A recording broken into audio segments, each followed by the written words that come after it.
Almost instantly, the excruciating pain in his hand had diminished to the throb. 거의 즉시 손에서 느껴졌던 참기 어려운 통증은 욱신거리는 수준으로 줄어들었습니다. Which was now all he could recall of the experience. 그 경험에 대해서 생각나는 것은 욱신거리는 느낌밖에 없었습니다. Rereading Rule Number 6. 6번 규칙을 다시 읽으면서 He realized that a crushed finger fell into the category of unrelated to training. 문에 끼인 손가락은 훈련과는 관련 없는 영역에 속한다는 것을 그는 깨달았습니다. So if it ever happened again, 그래서 그 일이 다시 일어난다면, and he was quite certain it wouldn't. 물론 그는 다시 일어나지 않을 것이라고 확신하고 있었는데, he had been very careful near heavy doors since the accident. 그것은 그때의 사건 이후로 그가 육중한 문 근처에서는 대단히 조심을 하고 있었기 때문입니다. He could still receive medication. 그러나 그때의 일이 다시 일어난다 하더라도 그는 여전히 약을 받을 수가 있었습니다. The pill he took now, each morning, was also unrelated to training. 그가 매일 아침 먹고 있는 알약도 훈련과는 관련이 없는 것이었습니다. So he would continue to receive the pill. 그래서 그는 계속해서 그 알약을 받게 될 것입니다. But he remembered uneasily what the chief elder had said about the pain. 그러나 그는 수석 원로가 그 고통에 대해서 말했던 것이 불안하게 기억이 났습니다. They would come with his training. 그 고통은 그가 훈련을 받을 때 올 것이라고 말했던 것입니다. He had called it undescribable.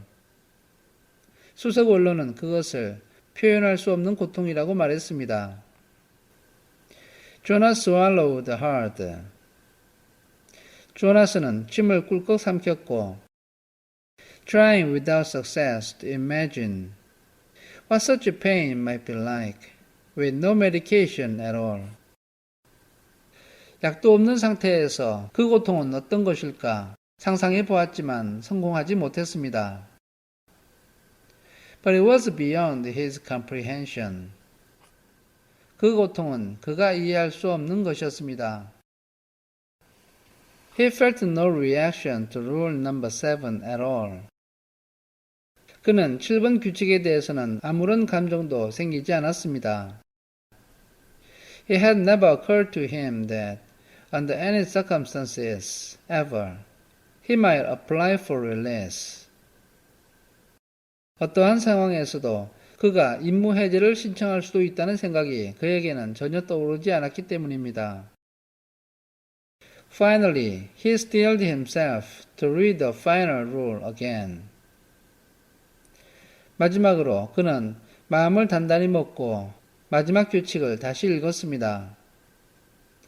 He had been trained since earlier childhood. 그는 아주 어릴 때부터 훈련을 받아왔습니다. Since his earlier learning of language, never to lie. 그는 어려서 말을 배울 때부터 절대로 거짓말을 하지 말라고 훈련을 받아왔습니다. It was an integral part of the learning of precise speech. 그것은 정확한 말을 배울 때 필수적인 부분이었습니다. Once, when he had been a 4, 한 번은 그가 4살이었을 때 He had said just prior to the midday meal at school, I'm starving. 점심시간 바로 직전에 그는 배가 고파 죽겠어 라고 말을 한 적이 있었습니다. Immediately he had been taken aside for a brief private lesson in language precision. 그 즉시 그는 따로 불려가서 정확한 언어 사용에 대해서 잠깐 동안 개인 교습을 받았습니다. He was not starving. It was pointed out. 선생님이 지적한 것은 그가 굶어 죽는 것이 아니라는 것이었습니다. He was hungry. 그는 단지 배가 고플 뿐이었습니다. No one in the community was starving. 커뮤니티 안에서는 배고파 죽는 사람이 아무도 없었습니다. Had ever been starving. 그런 사람은 과거에도 없었고 would ever be starving. 미래에도 없을 것입니다. To say starving was to speak a lie. 그러므로 배고파 죽는다는 말은 거짓말을 하는 것이었습니다. An unintentional lie, of course. 물론 그것은 고의가 아닌 거짓말이었습니다. But the reason for precision of language was to ensure that unintentional lies were never uttered. 그러나 정확한 언어를 사용해야 하는 이유는 고의가 아닌 거짓말을 하지 않기 위해서였습니다. Did he understand that? They asked him. 선생님들은 그에게 이 말을 이해했느냐고 물었습니다. And he had. 물론 그는 이해를 했습니다. He had never, within his memory, been tempted to lie. 그의 기억에 그는 한 번도 거짓말을 하고자 하는 유혹을 받은 적이 없었습니다. Asher did not lie. 애셔도 거짓말을 하지 않았습니다. Lily did not lie. 릴리도 거짓말을 하지 않았습니다. His parents did not lie. 그의 부모님도 거짓말을 하지 않았습니다. No one did. 그 누구도 거짓말을 하지 않았습니다. Unless, 예외적으로. Now, Jonas had a thought that he had never had before. 이제 조나스는 과거에 한 번도 한 적이 없던 생각을 했습니다. This new thought was frightening. 이 생소한 생각을 하니 두려운 생각이 들었습니다. What if others, adults had, upon becoming 12s, received in their instructions the same terrifying sentence? 만약 다른 사람들, 예를 들어서 어른들이 12살이 되자마자 그들의 지시문 속에서 바로 그 무서운 문장을 받게 된다면 어떤 기분이 들까? What if they had all been instructed? You may lie. 그들 모두가 당신은 거짓말을 해도 된다 라고 교육을 받게 된다면 어떤 기분이 들까? His mind reeled. 그는 현기증이 느껴졌습니다. Now empowered to ask questions of utmost rudeness and promised answers. 이제 그는 가장 무례한 질문을 할 수 있는 권한을 부여받았고 또 대답을 약속받았기 때문에 He could conceivably, though it was almost unimaginable. 그것은 거의 상상할 수 없는 것이지만 Ask someone, some adult, his father perhaps, do you lie? 그는 어떤 사람, 어떤 어른, 심지어 그의 아버지에게도 당신은 거짓말을 합니까? 라고 물을 수 있었습니다. But he would have no way of knowing if the answer he received was true. 그러나 그가 받게 될 대답이 과연 사실인지 알 수 있는 방법은 전혀 없을 것입니다. Chapter 10 I go in here, Jonas. Jonas, 나는 여기로 들어가. Fiona told him when they reached the front door of the house of the old. 그들이 노인의 집 현관에 도착했을 때 피오나가 그에게 말했습니다. After parking their bicycles in the designated area, 그들은 지정된 장소에 자신들의 자전거를 갖다 놓은 후였습니다. I don't know why I'm nervous. 왜 긴장이 되는지 모르겠어. She confessed. 피오나가 고백했습니다. I've been here so often before. 나는 여기에 무척 자주 왔었는데 말이야. She turned the folder over in her hands. 피오나는 자신의 손에서 서류체를 뒤집었습니다. Well, everything's different now. 지금은 모든 것이 바뀌었으니까. Jonas reminded her. 조나스가 피오나에게 상기시켜 주었습니다. Even the nameplates on our bikes. 심지어 자전거에 있는 이름표도 달라졌어. Fiona laughed. 피오나가 웃었습니다. During the night, the nameplate of each new 12 had been removed by the maintenance crew. 밤사이에 모든 12살 아이들의 이름표를 유지 대원들이 없애고 and replaced with the style that indicated citizen in training. 훈련받는 주민이라는 것을 나타내는 모양으로 교체를 했습니다. I don't want to be late. 나는 늦고 싶지 않아. She said hastily and started up the steps. 피오나는 급하게 이렇게 말하고 계단을 올라가기 시작했습니다. If we finish at the same time, I'll ride home with you. 만약 같은 시간에 끝이 나면 함께 집으로 가자. Jonas nodded, waved to her. 조나스는 고개를 끄덕였고 피오나에게 손을 흔들었습니다. And headed around the building toward the annex. 그리고 그 건물을 돌아서 별관 있는 쪽으로 갔습니다. A small wing attached to the back. 그것은 노인의 집 뒤쪽에 붙어있는 작은 부속 건물이었습니다. He certainly didn't want to be late for his first day of training either. 조나스 자신도 훈련받는 첫날에 늦고 싶지 않았습니다. The annex was very ordinary. Its door unremarkable. 그 별관은 대단히 평범했고 현관문도 특별한 것이 없었습니다. He reached for the heavy handle. 그는 무거운 손잡이를 향해서 손을 내밀었습니다.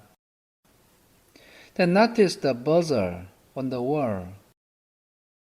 그때 벽에 초인종이 있는 것을 보았습니다. So he buzzed instead. 그래서 그는 초인종을 눌렀습니다. Yes.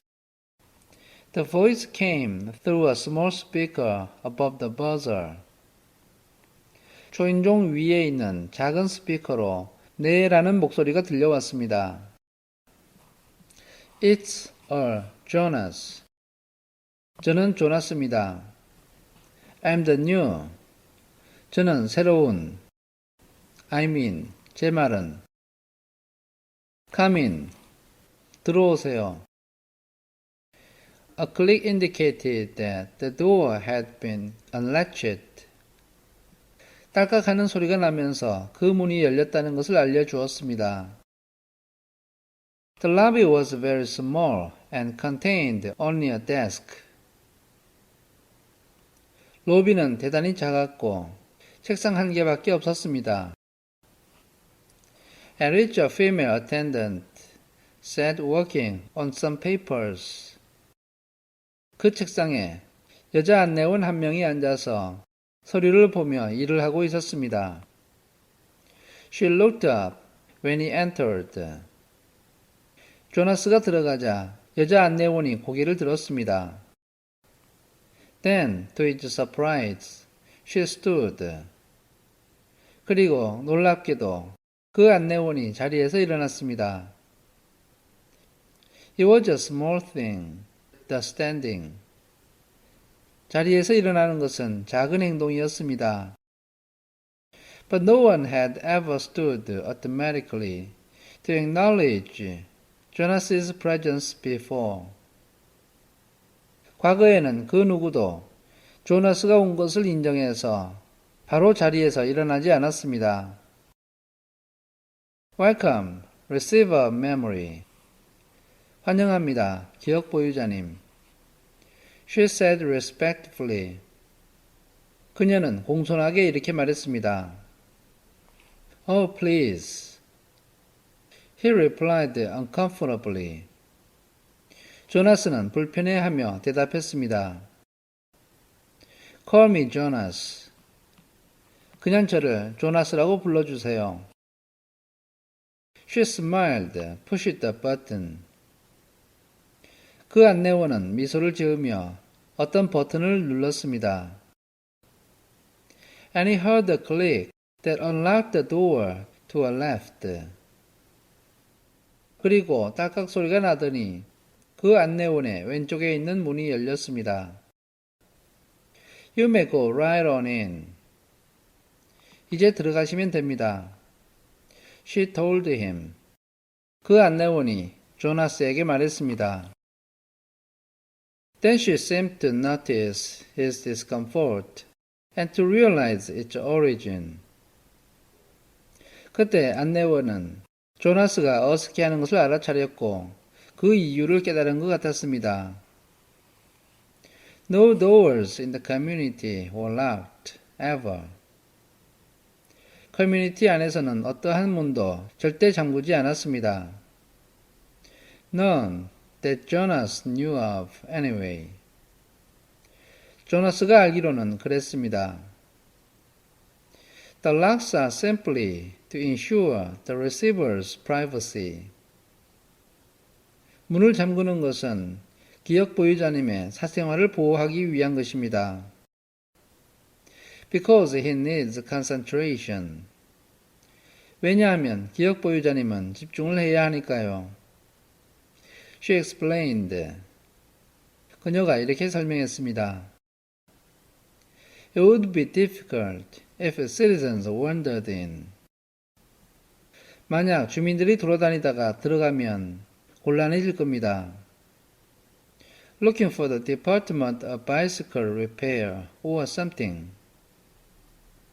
예를 들어 자전거 수리소를 찾다가 들어갈 수도 있는 것입니다. Jonas laughed, relaxing a little. 조나스는 약간 긴장을 풀면서 웃었습니다. The woman seemed very friendly. 그 여자 안내원은 매우 친절한 것 같았습니다. And it was true. In fact, it was a joke throughout the community.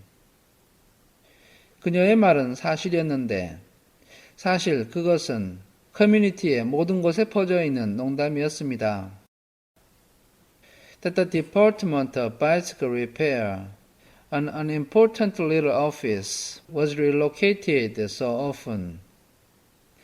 실제로 별로 중요하지 않은 작은 사무실이었던 자전거 수리소는 너무 자주 이동을 해서 that no one ever knew where it was. 그것이 어디에 있는지 아는 사람이 아무도 없었습니다. There is nothing dangerous here. 여기에는 위험한 것이 아무것도 없어요. She told him. 안내원이 조나스에게 말했습니다. But, she added, glancing at the wall clock. 그렇지만 안내원은 벽에 붙은 시계를 힐끗 바라보며 이렇게 덧붙였습니다. He doesn't like to be kept waiting. 기억 보유자님은 기다리는 것을 좋아하지 않으세요. Jonas hurried through the door. 조나스는 급히 문으로 들어갔습니다. And found himself in a comfortably furnished living area. 그는 편안하게 가구가 배치되어 있는 거실로 들어왔습니다. It was not unlike his own family unit's dwelling. 그곳은 그의 가족이 사는 주거지와 별로 다른 것이 없었습니다. Furniture was standard throughout the community. 커뮤니티의 모든 곳에서는 가구가 표준화되어 있었습니다.